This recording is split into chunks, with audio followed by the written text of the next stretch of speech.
Hello students, कैसे हैं आप लोग। चलते हैं भाई आगे बीएसटी में।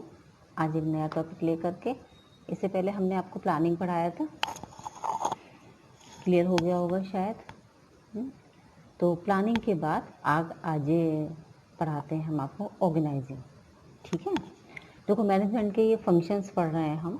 तो मैनेजमेंट के 5 फंक्शंस होते हैं। इससे पहले जैसे हमने चैप्टर पढ़ाए थे आपको, मैनेजमेंट के फर्स्ट फंक्शन में प्लानिंग आ गया जो हमने पढ़ा दिया। ये मैनेजमेंट का सेकंड फंक्शन होता है ऑर्गेनाइजिंग। ठीक है, जैसे प्लानिंग में हमने पढ़ा, तो प्लानिंग में क्या पढ़ा था कि what to do, how to do, है ना। ये पढ़ा था ना कि किसी भी काम को हम कैसे करेंगे, कब करेंगे, कहाँ करेंगे, वो सोर्सेज कैसे होंगे, कहाँ से अरेंज करेंगे, ये सब चीज़ें होती हैं, वो हम प्लान करते हैं, इसलिए वो प्लानिंग में हो जाता है ना। प्लानिंग में काम कुछ नहीं होता है, सिर्फ ये मेंटल एक्सरसाइज होती है, हमें सिर्फ प्लान करना होता है। तो दिमाग में बैठे बैठे प्लानिंग करते रहो, भाई ऐसे करेंगे, है ना। क्लियर है, वो तो हमने पढ़ लिया सारा प्लान के अंदर, प्लानिंग में। अब सेकंड स्टेप में हम क्या पढ़ेंगे, ऑर्गेनाइजिंग, है ना। तो अब क्या किया था कि वहाँ तो हमने सिर्फ प्लान किया था कि ये काम करेंगे। अब हम इसमें हम क्या करेंगे, यहाँ पर हम ऑर्गेनाइज यानी कि अब चीज़ों को यहाँ पर असेंबल करना स्टार्ट करेंगे। ठीक है, जो सोचा उसके अकॉर्डिंग हमको काम करना है। जैसे माना हमने प्लान किया कि कल हमको इतने सब्जेक्ट हम ये और इतने आर्ट्स पढ़ेंगे हम।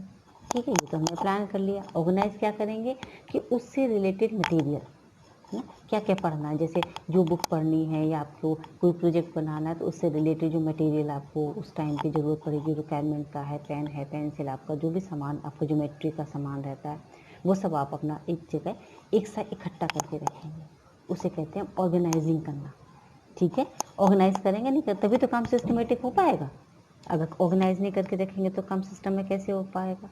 हम ढूंढते रह जाएंगे, पेन कहीं है, इरेजर कहीं है, पेंसिल कहीं पड़ी हुई है, शार्पनर का पता नहीं है, स्केल तो कॉमर्स के बच्चे यूज़ ही नहीं करना जानते हैं जैसे, राइट, है ना। इसके अभी हमने बोला कि जनरल एंट्री पास करे, जो उठाया फटाफट अपना पेन और बस ऐसी लाइन ड्रॉ फटाफट हाथ से, राइट, है ना। तो हम पॉइंट पर आ जाते हैं, ऑर्गेनाइजिंग। अब जैसे माना हम एक घर बनाने के लिए बैठे हुए हैं, तो जो ब्रिक्स होती हैं हमारी ईंटें, है ना, ईंटें हैं, जैसे माना ये एक ब्रिक्स है, ये ऐसी स्कैटर्ड फॉर्म में अगर पड़ी हुई हैं तो वो, और एक हमने इस तरीके से ब्रिक्स को बना दिया, है ना, ऐसी लाइन में लाइन लगाया जाता है ना। तो इस ब्रिक्स को लगाने के लिए क्या ये खाली ब्रिक लगाई जाती हैं, इसमें कितनी चीज़ों की ज़रूरत पड़ती है ना। इसमें हमको सीमेंट भी चाहिएगा, है ना, एक लेबर भी इसमें की रिक्वायरमेंट होगी, वाटर की भी रिक्वायरमेंट होगी, जो इसके इंस्ट्रूमेंट्स होते हैं उसकी भी रिक्वायरमेंट होती है, जिन इंस्ट्रूमेंट से ये बनाया जाता है, तब जा कर के एक वॉल यहाँ पर हो कर के प्रिपेयर हो जाती है। तो जैसे एक वॉल को बनाने के लिए अकेला एक ब्रिक का कोई काम नहीं रहता, बल्कि ब्रिक के साथ साथ बाकी सारी चीज़ों की भी उतनी ही ज़रूरत पड़ती है, तब जा कर के एक वॉल यहाँ पर तैयार हो पाती है। वही ऑर्गेनाइज, हमने प्लान किया था कि हमें बनानी क्या है, एक वॉल बनानी है। तो वॉल बनाने के लिए हमको कितनी चीज़ों की जरूरत पड़ी, सीमेंट, राइट, और एक मेसन मीन्स मिस्त्री, उसके बाद वाटर, और भी जो भी उसमें मटेरियल, उसमें जो भी इससे रिलेटेड लगता हो, उन सब चीज़ों के साथ इसको जब हमने इसको असेंबल किया, तब जा कर के एक वॉल यहाँ पर तैयार हुई। समझिए मेरी बात को, है ना। बस इसी को क्या कहा जाता है, ऑर्गेनाइजिंग कहा जाता है। ठीक है, तो हम छोटी सी डेफिनेशन आपको सिर्फ समझाने भर के लिए कि organising refers to the relationship between the various factors represent in a enterprises. इन सब जितने भी फैक्टर्स होते हैं उनके बीच का जो होता है रिलेशनशिप, इसी को यही किस में दिखाया जाता है, ऑर्गेनाइजिंग। अगर ये यहाँ पर जो बनाने वाले जो मटेरियल है उसमें हम अच्छा सा रिलेशनशिप ना हो, माने सीमेंट कम हो जाए, या वाटर की जो क्वांटिटी होती है वो उसमें कम हो जाए, या ब्रिक्स अच्छी क्वालिटी की ना हो, या लगाने वाले ने उसको सही इसको प्लेस नहीं किया, तो ये क्या सही बनेगी, नहीं सही बनेगी। समझ गए, है ना। और एक और थोड़ी सी ब्रॉड लेवल पे अगर हम चलते हैं, तो ब्रॉड लेवल पे अगर हम इसको देखते हैं तो देखें, arrange everything in orderly form and making most efficient use of resources.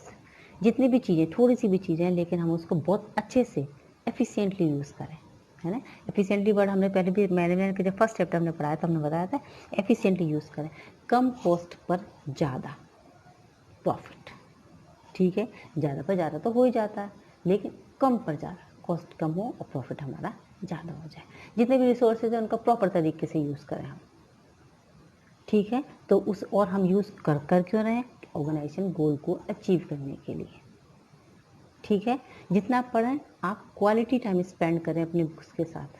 समझ रहे हैं मेरी बात को, है ना। हमने नहीं कहा स्टूडियस बच्चे वो ही नहीं होते जो सिर्फ 24 घंटे लेकर के किताबें लेकर के बैठे रहते हैं, दिमाग कहीं और किताबें हाथ में ना। क्या बनना है आपको, है ना। क्वालिटी टाइम स्पेंड करें बुक्स के साथ। क्वालिटी टाइम जितना पढ़ें डूब करके पढ़ें, आप और आपकी बुक्स, इसके अलावा तीसरा कोई नहीं। समझ गए, है ना। तब पढ़ाई होती है। भले आप उसके साथ आधा घंटे या 1 घंटा उसके साथ स्पेंड करें, लेकिन वो चीज़ें आपको समझ आ जानी चाहिए, क्योंकि रटने वाला तो काम ही खत्म हो गया भाई। रटना थोड़ी है आपको, रटने में लगता है टाइम, है ना। आपको क्या करना है, आपको चीज़ों को समझना है, दिमाग को ब्रॉड करना है, बिल्कुल दिमाग के लेयर्स के अंदर वो चीज़ों को सेट करें, उसके बारे में सोचें। एक लाइन पढ़ ली फिर सोचें उसके बारे में कि और ये कैसे हो सकता है, ये क्या कहना चाहता है हमसे, हम इसमें क्या और इसमें चेंजेस कर सकते हैं, है ना। थोड़ा सा टेक्निकल बने और चीज़ों को प्रैक्टिकली सोचने की कोशिश करें। आप बीएसटी पढ़ रहे हैं इस टाइम पे, है ना। बीएसटी रटने की चीज़ नहीं है, आपको बिजनेस करना है तो बिजनेस में रटना थोड़ी है भाई। कैसा कस्टमर है, बिजनेस को आपको कैसे आगे बढ़ाना है, वो तो आपको एट रैंडम आपको तुरंत डील करना पड़ेगा उसको, चीज़ें आपको सोचनी पड़ेंगी, राइट। चलते हैं हम आगे भाई। ये प्रोसेस होता है ऑर्गेनाइजिंग प्रोसेस। देखिए सबसे ज़्यादा इसकी केस स्टडीज़ आती हैं, बहुत ध्यान रखना। यहाँ पे आपको कोई भी चीज़ याद नहीं करनी, ये केस स्टडीज़ आती हैं आपकी। इसकी कैसे आएगी, कोई भी एक दे दिया जाएगा आपको, उसमें आपको ये आइडेंटिफाई करना होगा कि इसमें ऑर्गेनाइजिंग प्रोसेस का कौन सा वाला प्रोसेस इसके अंदर लगा हुआ है, ठीक है।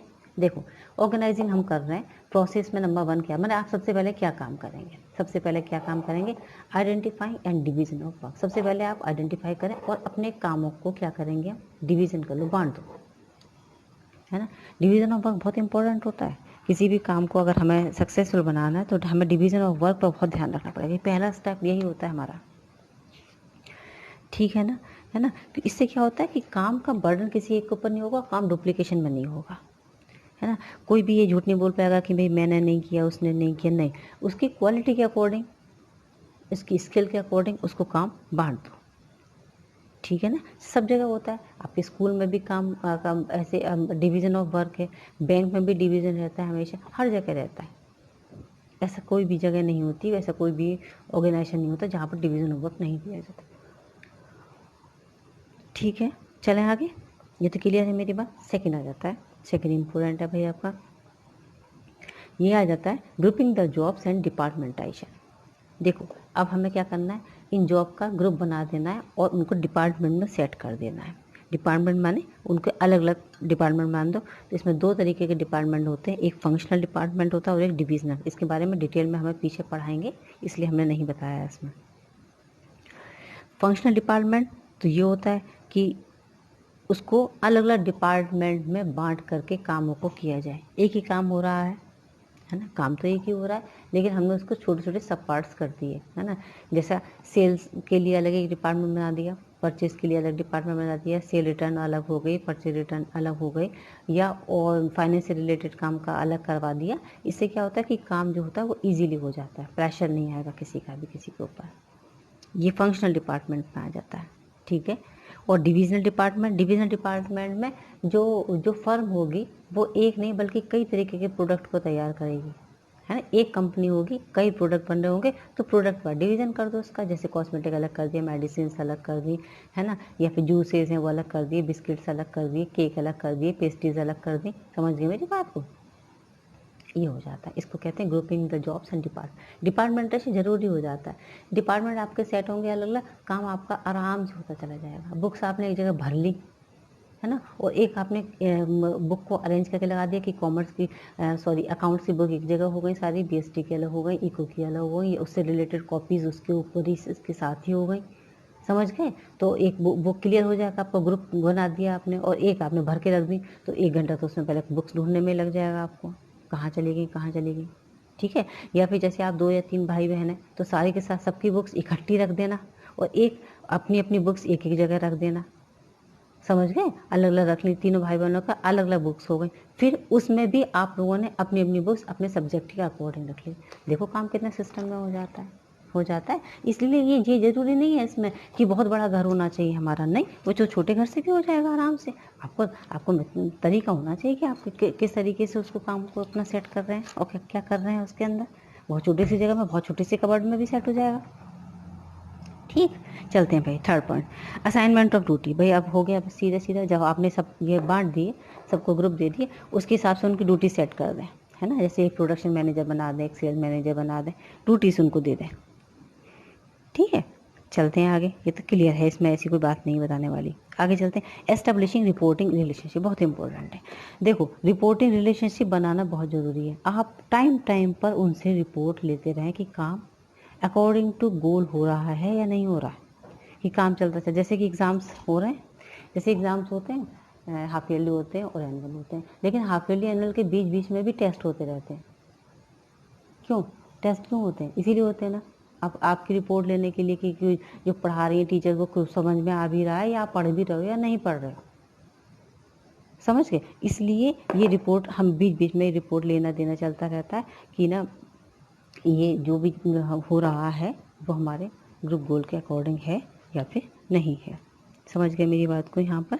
अब इससे केस स्टडीज़ इसमें आ जाती हैं कि कौन सी एक्टिविटीज़ में हो रही है या इसमें कौन सा ऑर्गेनाइजेशन का प्रोसेस यहाँ पर काम कर रहा है, समझ गए। तो ऑर्गेनाइजेशन प्रोसेस के बारे में यहाँ पूछ लेते हैं या फिर उन लाइन्स को वो लोग अंडरलाइन भी करवा लेते हैं। चलें आगे, चलते हैं भाई नेक्स्ट। बहुत सिंपल है ये, तो आप सिर्फ अपने आप से ऐसे ही भी बता सकते हैं। अब हमने ऑर्गेनाइजिंग बता दिया आपको, सिग्निफिकेंसेस हमने लिखे हुए हैं आपके सामने ना। देखो क्या है, बेनिफिट स्पेशलाइजेशन भी बताया। स्पेशलाइजेशन है हमारे पास किसी भी चीज़ का, जैसे प्रोडक्शन का है, सेल का है, परचेज़ का है ना, या किसी भी क्रिएटिव हम डिपार्टमेंट के हेड हैं, तो यहाँ स्पेशलाइजेशन को बेनिफिट मिलता है क्योंकि हम ऑर्गेनाइज कर लेते हैं सब चीज़ों को अलग अलग। Clarity in the working relationship, सही है ना, एकदम क्लियर हो गया ना सबका वर्क कि आपका काम सिर्फ इतना है। आप अपने काम को क्लियर रखें और उसी में आगे बढ़ें। ऑप्टिमम यूटिलाइजेशन रिसोर्सेज, जितने रिसोर्सेज हैं उनका अच्छे से अच्छा यूज़ हो सकता है क्योंकि बर्डन बहुत सारा नहीं है वर्क के। इफेक्टिव एडमिनिस्ट्रेशन रहता है ना, कंट्रोल अच्छे से हो जाता है ना, इसलिए इफेक्टिव होता है। एक्सपेंशन एंड ग्रोथ, डेफिनेटली ऐसा ऑर्गेनाइजेशन है तो ग्रोथ तो होगी। और डेवलपमेंट ऑफ पर्सन में एक एक पर्सन का डेवलपमेंट होता है। आपने अलग अलग सबके हेड बना दी ना, सेल्स डिपार्टमेंट का हेड बन गया, पर्स उसका हेड, हर किसी का एक एक हेड बना दो तो देखो उनका पर्सनल मीन होते हैं एम्प्लॉयज़ का अपना पर्सनल भी उनका डेवलपमेंट होने स्टार्ट हो जाता है। उनको ट्रेनिंग दिलवा दो, स्किलफुल लोग हैं उनको उस हिसाब से ड्यूटीज़ दो, अनस्किलफुल है उनको उस हिसाब से ड्यूटी दे दो। राइट, चलते हैं। ऑर्गेनाइजेशनल स्ट्रक्चर, तो स्ट्रक्चर जैसे नाम से क्लियर, जैसे अपना बॉडी स्ट्रक्चर होता है स्केलेटन, है ना, ऐसे ये स्ट्रक्चर किसका, स्केलेटन किसका है, ये किसी ऑर्गेनाइजेशन का स्केलेटन होता है। बाहरी उसका ढांचा, हिंदी में अगर हम कहते हैं तो उसे हम कहते हैं ढांचा, है ना। ऑर्गेनाइजेशन का इसके वो हो गया, ये तो एक ढांचा होता है, उसे क्या कहते हैं, ऑर्गेनाइजेशन स्ट्रक्चर कहते हैं। और क्या है, ये एक फ्रेमवर्क है within which operation and managerial activities are perform. ये वो एक फ्रेमवर्क होता है जिसके अंदर सारे मैनेजरियल और जो भी ऑपरेशन यानी कि जो काम होते हैं वो सब इसके अंदर किए जाते हैं, है ना। जैसे एक समझ लो एक सराउंडिंग जैसी है, एक सराउंडिंग है, इसके अंदर हमें सारे के सारे अपने कामों को यहाँ पर करना है, तो इसे क्या कहते हैं, इसको ऑर्गेनाइजेशन स्ट्रक्चर कहते हैं। जैसे हमारे घर का एक स्ट्रक्चर होता है कि नहीं, तो हम उसके अंदर रहते हैं, घर के सारे काम करते हैं, सेम ही होता है। ठीक है, और क्या करता है, ये डिटरमाइन स्टाइल ऑफ वर्किंग, इसमें वर्किंग स्टाइल डिटरमाइन माने कि इसके अंदर ही हम रह करके काम करेंगे, है ना, तो वर्किंग स्टाइल सेट हो जाती है। ठीक है, और outcome of the organising function, ये क्या होता है, ये ऑर्गेनाइजिंग फंक्शन का समझ लीजिए एक तरीके का आउटकम है ना, कि इस तरीके से हमारे ऑर्गेनाइजेशन में काम हो रहे हैं। सही है। स्पैन ऑफ मैनेजमेंट भी आता है। स्पैन ऑफ मैनेजमेंट मीन्स मतलब कितनी, ये होता है कि कितने एम्प्लॉयज़ या कितने सबॉर्डिनेट एक मैनेजर के अंडर में काम कर रहे हैं, यानी कि एक जो सुपीरियर है वो कितने एम्प्लॉयज़ को कंट्रोल कर सकता है, उसे क्या कहते हैं, स्पैन ऑफ मैनेजमेंट कहते हैं। समझ गए आप मेरी बात को, क्या होता है, इसका कलर चेंज जैसा ही होता है, लेकिन बस उसमें ये रहता है कि कितने सबॉर्डिनेट हैं, कितने हैं एक सुपीरियर के अंडर में। ठीक है, चलो, स्पैन ऑफ मैनेजमेंट एक तरीके से जैसे ऑर्गेनाइजेशन स्ट्रक्चर होता है वो हमारी उसकी प्रॉपर उसको शेप दे देता है, बस, है ना। इसे पूछा जाता है, ये क्वेश्चन आ जाता है, केस स्टडीज़ में भी आ जाता है। फ्रेमवर्क का नाम बताइए, तो फ्रेमवर्क मतलब ऑर्गेनाइजेशन स्ट्रक्चर कहलाता है वो, ठीक है। फ्रेमवर्क मतलब क्या होता है, ऑर्गेनाइजेशनल स्ट्रक्चर, उसे कहते हैं हम फ्रेमवर्क। केस स्टडी आ जाती है इसलिए बता दिया। चलते हैं आगे, हम पढ़ा रहे हैं आपको ऑर्गेनाइजेशन स्ट्रक्चर। तो इसमें दो काइंड्स आ जाते हैं, एक फंक्शनल होता है और एक डिविजनल। जो हमने अभी बताया कि डिटेल में पढ़ाएंगे हम आपको, वही आ गया ये फंक्शनल। देखो हमने बहुत सिंपल एक चीज़ देखी हुई है, सेम प्रोजेक्ट। अगर एक ही तरीके का प्रोजेक्ट बन रहा है हमारे यहाँ, एक ही प्रोडक्ट बनाते हैं, जैसे माना डेयरी वाला काम है, तो हम सिर्फ डेयरी के प्रोडक्ट बनाते हैं सारे के सारे, ठीक है। डेयरी के अलावा उसमें कोई और काम नहीं है। जैसे माना चॉकलेट का काम है, तो सिर्फ चॉकलेट बनाते हैं, है ना। तो वो उस फंक्शनल में आ जाते हैं, ठीक है। अब फंक्शनल में हम उसमें बांट देते हैं अलग अलग, जैसे एक सेल मैनेजर बना दिया हमने, मार्केटिंग का बना दिया, फाइनेंस का बना दिया, है ना, वो अलग अलग बना दिए। तो कैसे पहचानेंगे, हमने पता कि सेम प्रोडक्ट है तो फंक्शनल हो गया। When the activities are grouped keeping in mind the functions और the job is called functional management. जब ये जो एक्टिविटीज़ हैं, जब इस बात को ध्यान में रखते हुए दी जाएंगी कि जॉब कैसा हो रहा है, कौन सा जॉब है ना। तो हम सेम प्रोडक्ट के बारे में बात कर रहे हैं, तो ये क्या कहलाता है, फंक्शनल स्ट्रक्चर कहलाता है। Division of work as per function, काम के हिसाब से बांट दिया जाएगा। स्पेशलाइजेशन, हर एक फंक्शन का स्पेशलाइजेशन होगा यहाँ पे, हमें पता है, जैसे परचेज का अलग होगा, सेल का अलग होगा, ठीक है, मार्केटिंग का अलग होगा, फाइनेंस का अलग हो जाएगा। अगर रिटर्न हो रही है, सेल रिटर्न अलग हो रही है, उसका अलग हो जाएगा, परचेज रिटर्न अलग हो जाएगी, क्योंकि हमारे पास एक ही प्रोडक्ट है तो हम काम आराम से कर सकते हैं, ठीक है। ग्रुपिंग किस में होगी, सिमिलर नेचर ऑफ जॉब, एक सा होगा जो उसमें हो सकती है grouping. This is suitable for the unique product और सिंगल और one type of product of manufacturing company. वही वाली बात आ गई, ये किन जगह पर सूटेबल होता है, जो एक सा प्रोडक्ट बनाते हैं। जैसे बिस्किट की अगर फैक्ट्री है, क्योंकि सारे बिस्किट ही बन रहे होंगे ना उसके अंदर, बस, ठीक है। जैसे हमने ये बना रखा है, एक दिख रहा है, जैसे ये जैसे बीओडी, बोर्ड ऑफ डायरेक्टर्स में मैनेजिंग डायरेक्टर आ गया, मैनेजिंग डायरेक्टर में एक प्रोडक्शन का आ गया, मार्केटिंग हो गया, एक फाइनेंस का हो गया और एक परचेज। प्रोडक्शन में क्या क्या काम हो रहा है, जैसे प्रोसेसिंग हो रही है, quality controller, repair, maintenance, marketing में एडवर्टाइजिंग हो रही है, सेल्स हो रही है, कस्टमर सर्विस है, रिसर्च है ना। फाइनेंस में कैपिटल स्ट्रक्चर फाइनेंस है, परचेज में purchase of raw material, machinery कहाँ से ली जाएगी, परचेज रिकॉर्ड कैसे की जाएगी, ये सारी चीज़ें आ जाती है इसके अंदर। समझ गया मेरी बात को बहुत अच्छे से। ये फंक्शनल समझ जाओ, सेम प्रोडक्ट का काम कर रहे हैं हम, ठीक है। अब चलते हैं हम डिविजनल की साइड। देखो डिविजनल स्ट्रक्चर अभी बता दिया था, जैसे कि ये सिर्फ उनके लिए जो मल्टी प्रोडक्ट है, आपकी एक फर्म है लेकिन बहुत सारे तरह तरह के वो बनाती है, प्रोडक्ट बनाती है ना। देखो divisional structure is suitable only to multi product manufacturing large organisation है। तो division of work as per product के हिसाब से हम वर्क को बांटेंगे। Grouping of job related to common products, specialisation each product और मल्टी प्रोडक्ट मैन्युफैक्चरिंग कंपनी के लिए ये सूटेबल हो जाता है। बहुत सिंपल से बता दें, जैसे ये है, एक board of director managing director हो गया, जैसे एक टेक्सटाइल का भी हम काम करते हैं, हम कॉस्मेटिक का भी काम करते हैं, मेडिसिन का भी करते हैं, हम सोप का भी करते हैं, हम परफ्यूम का भी करते हैं। इस तरीके से हमारे कई सारे काम हैं, ठीक है। तो टेक्सटाइल में अलग अलग कर दो, प्रोडक्शन, परचेज, मार्केटिंग, फाइनेंस। ऐसे कॉस्मेटिक में कर दो प्रोडक्शन, परचेज, मार्केटिंग, फाइनेंस। इस तरीके से ये अलग अलग आप बांट लो, ठीक है। समझ आ गई आपको मेरी बात, ठीक। अब बस, अब जैसे ये एडवांटेजेस और डिसएडवांटेजेस और रह जाते हैं अब इसके, डिविजनल के भी और आपके फंक्शनल के भी, ठीक है। अब जैसे डिविजनल जो होता है, क्योंकि देखो आपको नाम से लग रहा होगा कि बड़े, सिर्फ बड़ी बड़ी जगह पर ये काफ़ी ज़्यादा सही रहता है ना। फ्लेक्सिबिलिटी इसमें बहुत ज़्यादा तो नहीं रहती, एक्सपेंशन ग्रोथ इसमें बहुत अच्छा रहता है, लेकिन इसमें डिसएडवांटेजेस भी बहुत सारे होते हैं। इसमें हमको रिसोर्सेज बहुत रिक्वायर्ड होती हैं, बहुत सारा चाहिए रिसोर्सेज, क्योंकि इतना बड़ा हमारे वास्ट लेवल पर काम फैला हुआ है, तो हमें रिसोर्सेज बहुत चाहिए। इनमें आपस में कॉन्फ्लिक्ट बहुत होते हैं, क्योंकि जितना बड़ा स्ट्रक्चर होगा ऑब्वियस बात है कि कॉन्फ्लिक्ट ज़्यादा होंगे ही होंगे, कॉस्ट भी बढ़ जाती है हमारी, है ना। अच्छा, और अपना अपना डिपार्टमेंट पर सब लोग प्रोडक्ट अपना फोकस करने लग जाते हैं, तो यहाँ ये थोड़ी सी ये प्रॉब्लम हो जाती है। इसके अगर हम अपोजिट में देखते हैं, तो अगर हम जाइए इसकी बात करते हैं अपनी, अगर हम फंक्शनल की बात करते हैं, तो फंक्शनल में एडवांटेजेस तो अच्छे रहते हैं कि भाई हर चीज़ का स्पेशलाइजेशन बहुत बढ़िया होता है। कंट्रोल भी बहुत अच्छा सा हो जाता है, एफिशिएंसी के साथ काम करते हैं, ठीक है। डुप्लीकेशन भी नहीं हो पाता है, ट्रेनिंग बढ़िया देते हैं हम अपने। लेकिन डिसएडवांटेजेस क्या होता है इसमें, कोऑर्डिनेशन थोड़ा सा इसमें कम बैठ पाता है, इसका इसके साथ, इसका इसके साथ, इसका इसके साथ, इसका इसके साथ, कोऑर्डिनेशन इनफ्लेक्सिबल होते हैं। कॉन्फ्लिक्ट इसमें भी हो सकते हैं आराम से, कोई प्रॉब्लम नहीं है, कॉन्फ्लिक्ट तो हर जगह हो जाते हैं, ठीक है ना। और मतलब थोड़ी सी यहाँ पर ऑब्जेक्टिव्स को लेकर के भी थोड़ी सी प्रॉब्लम होती है। और मतलब ये छोटे छोटे जो सिंगल जो प्रोडक्ट बनाते हैं उन्हीं के लिए सूटेबल होता है, ये बड़ों के लिए सूटेबल नहीं होता है। इस तरीके से थोड़ी थोड़ी प्रॉब्लम दोनों के साथ ही हो जाती है, ठीक है। चलते हैं हम नेक्स्ट। अब हम ऑर्गेनाइजेशन की बात कर रहे थे अभी हम आपसे, तो ऑर्गेनाइजेशन की बात करते करते हम पहुंच जाते हैं। ये हमारे ऑर्गेनाइजेशन होते हैं दो तरीके के, एक हो जाता है फॉर्मल और एक इनफॉर्मल। एक और बात हम बताते हैं, जो ऑर्गेनाइजेशन हमने आपको पढ़ाए हैं फंक्शनल और डिवीजन, उसकी केस स्टडीज आती हैं। आपको उसमें आपको जैसे एक केस स्टडी दे रखी होगी, आपको उसमें पढ़ना होगा और ये आइडेंटिफाई करना होगा कि इसमें कौन सा स्ट्रक्चर है, इसमें फंक्शनल स्ट्रक्चर है या फिर डिविजनल स्ट्रक्चर है, राइट। उससे रिलेटेड उसके एडवांटेजेस या डिसएडवांटेजेस, उसकी सूटेबिलिटी वो आपको लिखनी पड़ेगी उसमें।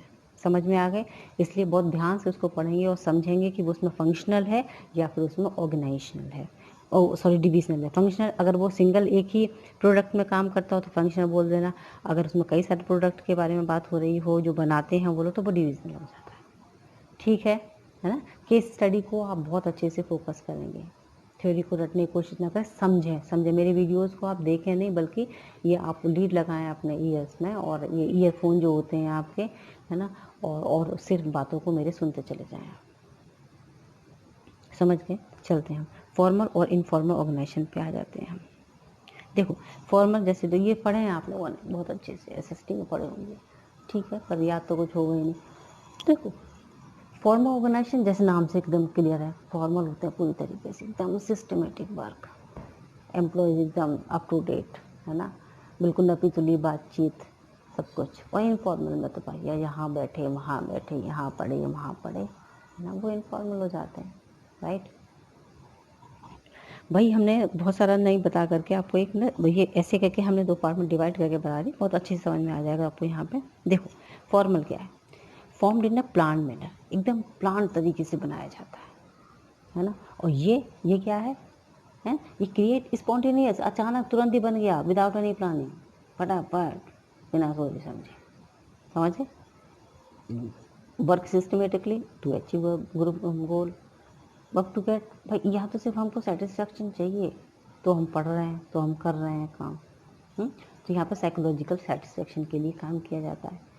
Behaviour of employ decided by manager, जो भी एम्प्लॉयज काम करेंगे वो हमारे मैनेजर हमारा डिसाइड करेंगे कि आपको ये काम करना है, यहाँ मैनेजमेंट का कोई कंट्रोल नहीं होता है।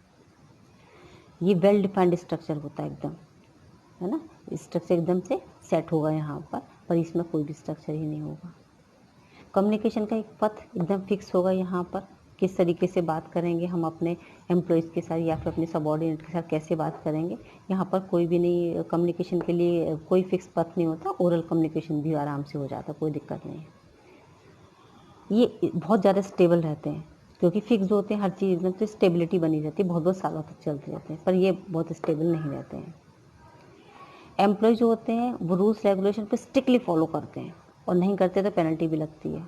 यहाँ पे कोई रूल्स रेगुलेशन नहीं है तो फॉलो करने की बात ही नहीं होती है, तो पेनल्टी भी नहीं लगेगी भाई। सिंपल है, हमने सिंपल वर्ड्स में लिखा। ये इंडिपेंडेंट होते हैं, स्वतंत्र हैं, पर ये ज़रूर किसी फॉर्मल के ऊपर डिपेंड होते हैं।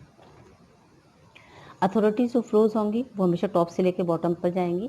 इसमें अथॉरिटी कहीं पर भी, कैसे भी, कोई भी किसी को भी कभी भी, मतलब यहाँ पर आप यहाँ पर उसको ऑर्डर पास कर सकता है या कुछ भी कर सकता है, ठीक है। अगर हम देखें फॉर्मल ऑर्गेनाइजेशन में, फॉर्मल ऑर्गेनाइजेशन के जैसे प्रॉफिट देखते हैं, अगर हम इसे पढ़ करके क्या समझ में आ रहा है, एकदम बढ़िया सिस्टमेटिक वर्किंग हो रही है, ऑर्गेनाइजेशन के गोल को हम बहुत अच्छे से अचीव कर सकते हैं। काम जो भी वर्क होंगे वो ओवरलैपिंग नहीं होंगे, माने कभी भी उलझेंगे नहीं क्योंकि सिस्टम में काम हो रहा है। कोऑर्डिनेशन बढ़िया होगा, चेन ऑफ कमांड बढ़िया है एकदम, है ना, और ज़्यादा अपने काम के लिए एम्फेसिस रहेंगे। लेकिन कुछ प्रॉब्लम भी है ना, डिले इन एक्शन, है ना भाई, कमांड आते आते चेन सिस्टम बना हुआ ऊपर से, उसके पास जैसे स्केलर चेन होती है, एक दूसरे को कमांड पास होते हैं, है ना, तो एक एक्शन डिले हो जाता है। अच्छा, सोशल नीड्स एम्प्लॉय की यहाँ पर इग्नोर कर दी जाती है भाई, क्योंकि हम लोग कैसे हो जाते हैं, एकदम फॉर्मल हो जाते हैं, बस हमारा काम होगा सिर्फ अपना काम करना, बाकी खत्म। तो हम एम्प्लॉयज़ की सोशल नीड्स पर यहाँ पर ज़्यादा ध्यान नहीं देते, ठीक है। और क्या होता है, एम्फेसिस ऑफ वर्क ओनली, सिर्फ काम और कुछ नहीं, कोई सोशल लाइफ नहीं हमारी, एम्प्लॉयज़ के साथ हमारा कोई भी किसी तरीके से इंटरेक्शन नहीं, ठीक है। हमें उसकी पर्सनल लाइफ से कोई मतलब नहीं, अगर उसको कोई तबीयत ख़राब है, उसे बीमार है, उसके बच्चे की तबीयत ख़राब है, तो भी हमें कोई लेना देना नहीं है। आओ, अगर जैसे स्कूल है तो नहीं, आपको आना ही है, आपको पढ़ाना ही है, otherwise your salary will be cut, है ना, बस तो यही होता ही है। ये फॉर्मल ऑर्गेनाइजेशन हो गए, राइट। इनफॉर्मल ऑर्गेनाइजेशन ऐसा नहीं होते हैं, आपको पता है, अभी हमने बता दिया। एडवांटेजेस, इसमें कम्युनिकेशन बहुत फास्ट हो जाता है, क्योंकि ना किसी का भी किसी के साथ हो जाता है है ना, तो इसलिए ये फास्ट कम्युनिकेशन भाई, फटाफट, है ना। ये सोशल नीड्स को फुलफिल बहुत बढ़िया करते हैं, है ना, अभी हमने बताया सोशल नीड्स को काम करते हैं, है ना। करेक्ट फीडबैक देते हैं, करेक्ट फीडबैक, पर डिसएडवांटेजेस भी हैं, इसमें र्यूमर बहुत ज़्यादा फैलती है। क्यों? क्योंकि सिस्टम नहीं है ना, किसी ने कुछ कह दिया, किसी ने कुछ कह दिया, अननेसेसरी के र्यूमर फैला रहे हैं, फालतू फंड की बात है ना, वो बहुत होती है। सिस्टमेटिक वर्किंग होती नहीं है, नेगेटिव रिजल्ट्स आते ही आते हैं, कोई बात ही नहीं है किसी भी। अच्छा, और क्या क्या होता है, कभी कभी इंडिविजुअल इंटरेस्ट में ज़्यादा ये लोग इंटरेस्ट लेते हैं, पर्सनल मतलब उस ग्रुप गोल की बजाय ये लोग अपने पर्सनल इंडिविजुअल इंटरेस्ट में ये लोग ज़्यादा इंटरेस्ट हो जाता है। समझ आ गया आपको, ये दोनों फॉर्मल और इनफॉर्मल ऑर्गेनाइजेशन क्लियर हो गए। इसकी भी केस स्टडीज आती हैं बच्चे, है ना, आपको एक ऑर्गेनाइजेशन का स्टडी दी जाएगी, आपको केस स्टडी, आपको उसे पढ़ना होगा और आपको ये बताना होगा कि ये किस तरीके का ऑर्गेनाइजेशन है, फॉर्मल है या फिर इनफॉर्मल है, ठीक है। उससे रिलेटेड कोई भी प्रॉब्लम, उस प्रॉब्लम को आप किस तरीके से ओवरकम कर सकते हैं, ठीक है। इतनी बात मेरी समझ में आ गई, आप समझ लें, और इससे रिलेटेड कोई भी प्रॉब्लम हो तो आप मुझसे पूछ सकते हैं। अभी हमारा ये टॉपिक कंप्लीट नहीं हुआ है, पर जो टॉपिक अभी इसमें रह गया डेलीगेशन ऑफ अथॉरिटी, वो आपको नेक्स्ट वीडियो में हम अपलोड करेंगे, ठीक है। तब तक के लिए children take care, good bye.